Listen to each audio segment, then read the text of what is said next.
French philosopher and social theorist Michel Foucault once quoted, "I am no prophet. My job is making windows where there were once walls." And this very quote is what shapes the framework for how I approach youth development in the 21st century. Here's a little background. I graduated from the University of Georgia with my master's in social work. Full of passion, full of spirit, I was determined to change the world. But like so many others who have taken the same road before me, I quickly discovered that the world has a strange way of changing us. When I learned that social systems can be constructed and manipulated to have an adverse effect on the same population it's designed to assist, and how certain policies are drawn to foster dependency and perpetuate this cycle of mental poverty and mental desperation, like a cancer, it began to eat me alive from within, forcing me to evaluate my own perspective, my own programming, my own purpose for being. Do I tread on this hamster wheel of top-down policies and endless red tape until stress has become an integral part of my daily life, all in the name of job security, paying back student loans, maintaining perfect credit score? Do I become a rebel against the entire network of systematic racism, utilize my brain power to dismantle that machine until a house of cards collapses on itself? Or do I just use my energy to create the change that I wish to see in the world? Develop programs that can inspire our children to tap into their greatest potential, their minds. I chose the latter, but realized if I was to succeed at developing such a program, it would have to address two concerns that I struggle with. The first, how do we inspire children who are psychologically programmed with an inferiority complex to believe that the intellectual thread has no value in the fabric of our society? And in the same breath, how do we reprogram those individuals who still operates off that century-old recycled fear programming that makes them see those same children as criminals, as thugs, as inferior, as animals? I found the answer during one of my visits to the Village of Peace in Dimona, Israel. While there, I sat adjacent to this old white Russian Jew who I had nothing in common with besides the fact that we shared the human race. We shared the sun. We shared the sun that shined on us on that day, and we shared a chessboard. As we sat down playing chess, I stepped back to evaluate my situation.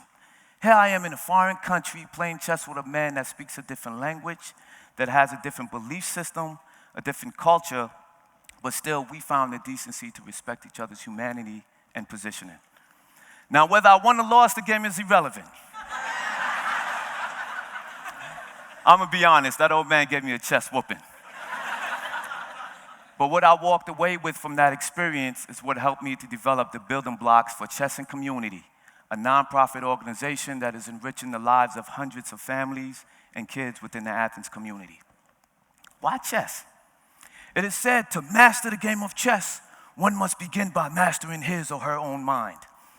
To put it in perspective, some chess grandmasters have the mental capacity to stand in one corner of this room with their back to the audience, blindfolded, and can play chess with about 30 people in here without touching the chessboard. I'm nowhere near there. That requires a great deal of mental discipline and concentration.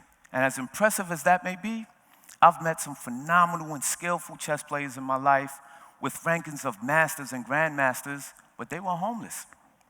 They were hopping from shelter to shelter, some by choice, expressing that they no longer want to play the game where a man's value is determined by how much money they make in a year, while others just failed to apply the strategies that made them successful on the chessboard in life. And this is where Chess and Community comes in.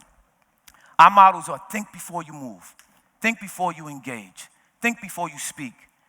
We use chess not only as a tool to enhance critical thinking skills, but as a model that helps young people make informed and calculated decisions when confronted with real-world scenarios.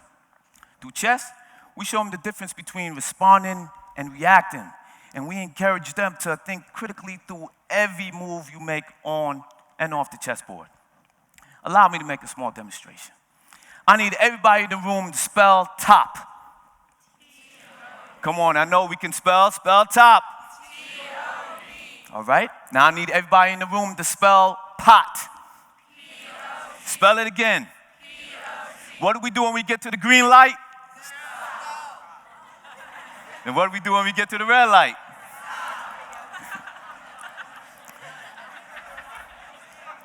Ladies and gentlemen, what I just demonstrated to you was how programming works on a very minute scale.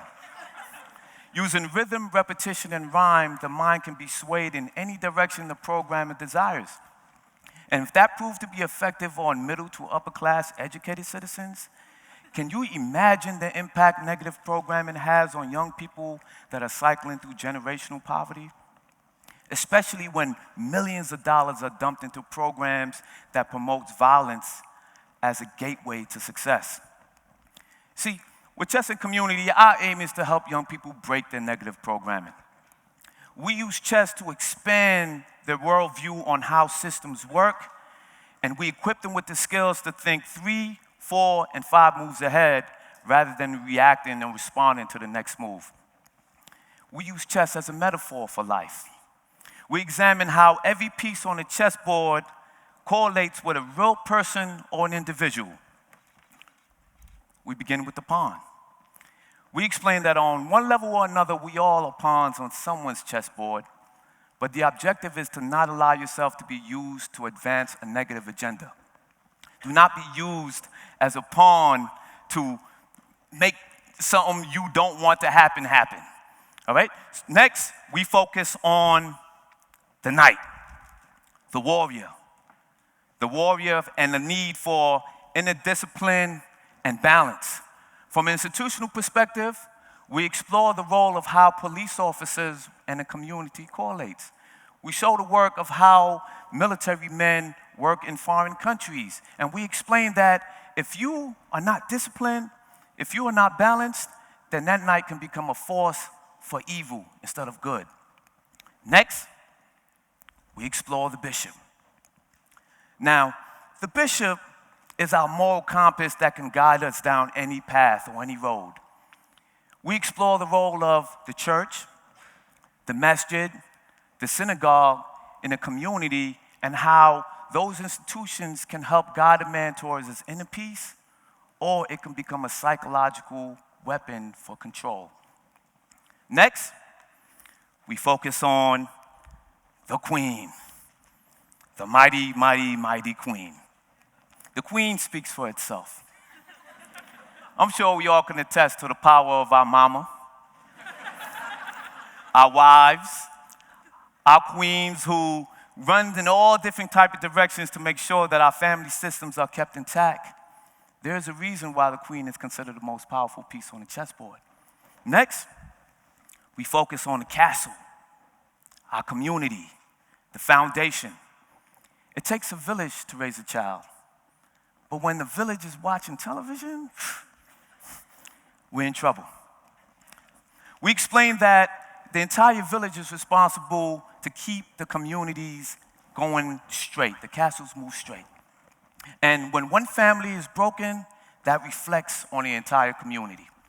Next, we focus on the king. The king is a pivotal piece on the chessboard as a father is a pivotal piece in the family system. I read a statistic the other day that disturbed me. It said 85% of children incarcerated come from fatherless homes. 75% of kids incarcerated come from homes where the parent was also incarcerated. Now, that cycle goes on and waits to be broken. And it becomes our responsibility to figure out how we can share and break those responsibilities and share and break the way the king is perceived. Now, the great philosopher Lao Tzu, a Chinese philosopher, he said that the journey of 1,000 miles begins with a single step. And ladies and gentlemen, too often the first step we usually take is in our own way. We allow our doubts to bury our confidence, and this causes us to buy into programs that the world is too big or the world cannot be changed. I too brought that concept. I brought that programming, but I had to find a way to break it. I told myself, man, these kids are too wrapped up in video game, radio, television program to even appreciate a simple game of chess. But I had to learn to break that programming. I told myself, there's over 720 hours in a month. This is a commitment I made to myself. If I can dedicate 1 hour a month, 60 minutes, 3,600 seconds to teach a child how to play chess and expand the way that child sees the world, then that would be one less child that we feed to the bottomless belly of the prison complex. As we may have it, 1 hour with one child turned into 2 hours with 4 kids. 4 kids turned into 8, 8 turned into 16, and then Chess and Pizza was born. This is a monthly program that attracts between 40 to 60 kids at Little Italy, where we eat pizzas and we play chess. The kids would say, Life, why are we only doing this once a week, once a month? Why can't we do it weekly? Well, 1 hour a month led to open chess play, where every Monday at the library, we meet anywhere between 30 to 50 kids and we engage in chess and we dialogue with each other. 1 hour a month led to programs like chess and climbing, chess and kayaking, Operation DC. And with these programs, no, we don't play chess on the water, all right, just to be clear. But with these programs, we enrich these kids with a new set of experience, but we keep chess as the centerpiece. Now finally, that 1 hour a month led to our annual chess and community conference, where we attract hundreds of kids to come compete with each other in chess and dialogue about ways to change the local community. We give them scholarships to those kids who present the best ideas, and they have to present it before the conference. Now, if I'm able to do all this with a game of chess, can you imagine how we can all transform this world if every person in this room decided to dedicate 1 hour a month of something you enjoy doing?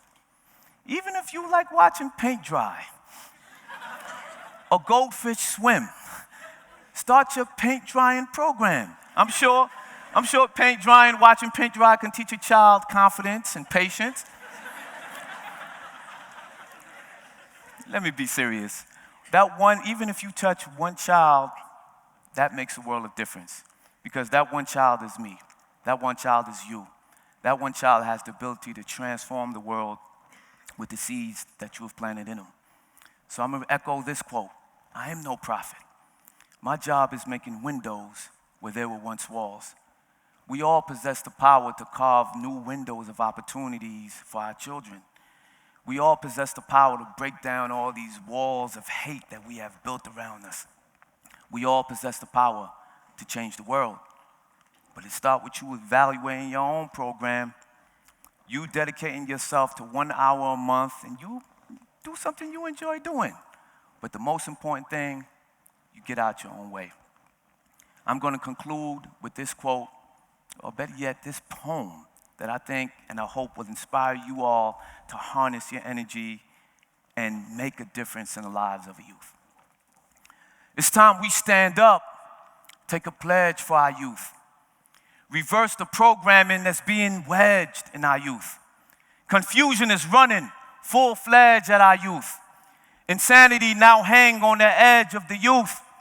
But I tell them freedom is waiting on the ledge for the youth. Corporations bring Santa on a sled for the youth. Reindeers, nose painted red for the youth. Little leprechauns with green feds for the youth. Tooth fairies hiding under beds for the youth. Easter bunnies laying chocolate eggs for the youth. While the pastor is yelling, he died and bled for the youth. Pharmacies selling prescription meds to the youth. And rappers sign deals to spit dead to the youth. Verbal genocide, they spit lead to the youth. Load pistols and aim it at the heads of our youth while parents are unaware of what's being said to the youth, but still consuming the venom that's being spread to the youth, unconcerned with the lies that's being read to the youth. Synthetic burgers and fries is being fed to the youth. And mama works double shift trying to bring bread for the youth and fill the shoes of the alpha male who fled from the youth. So in crept the spider, built webs for the youth. They build prisons and jails to be the shed for the youth. Judges slam gavels, tears shed from the youth. 25 to life, years shed from the youth. While the rest of the world's lapping the head of our youth. When I try to speak sense, it's like they dreading the truth.